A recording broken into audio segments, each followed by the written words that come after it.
क्या कभी सोचा है कि पिछले कुछ दशकों में भारत में सोने की कीमत इतनी कैसे बढ़ गई? ये सिर्फ एक धातु की कहानी नहीं है। ये कहानी है हमारी अर्थव्यवस्था की, बदलते वक्त की और वैल्यू की। चलिए इस पूरे सफर को जरा करीब से देखते हैं। तो ये उछाल आखिर है कितना बड़ा? जवाब है लगभग 100 गुना। जी हाँ, सुनने में थोड़ा अजीब लग सकता है पर ये सच है। आइए देखते हैं कि ये नंबर असल में दिखते कैसे हैं। जरा इन आंकड़ों पर नजर डालिए। 1980 में 10 ग्राम सोने की कीमत थी सिर्फ 1330 रुपए, और अब अनुमान यह है कि अक्टूबर 2025 तक ये कीमत 1,25,000 रुपए के भी पार चली जाएगी।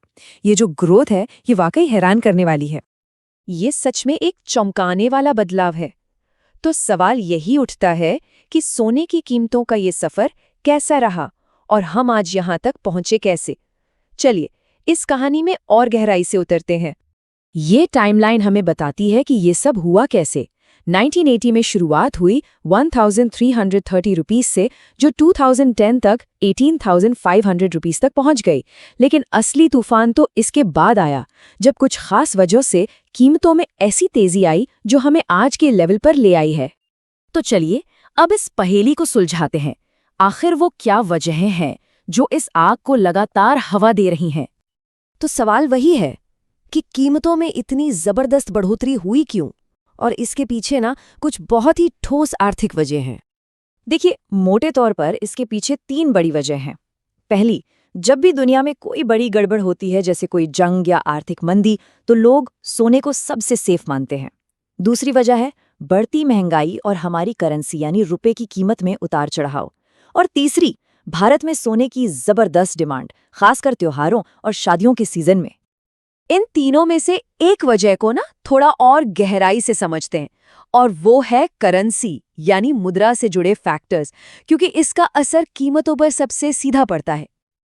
तो सबसे पहले ये समझ लेते हैं कि करेंसी में उतार चढ़ाव का मतलब क्या है। जब कोई कहता है कि रुपया कमजोर हो गया है, तो इसका सीधा सा मतलब है कि अब हमें $1 अमेरिकी खरीदने के लिए ज्यादा रुपए देने होंगे।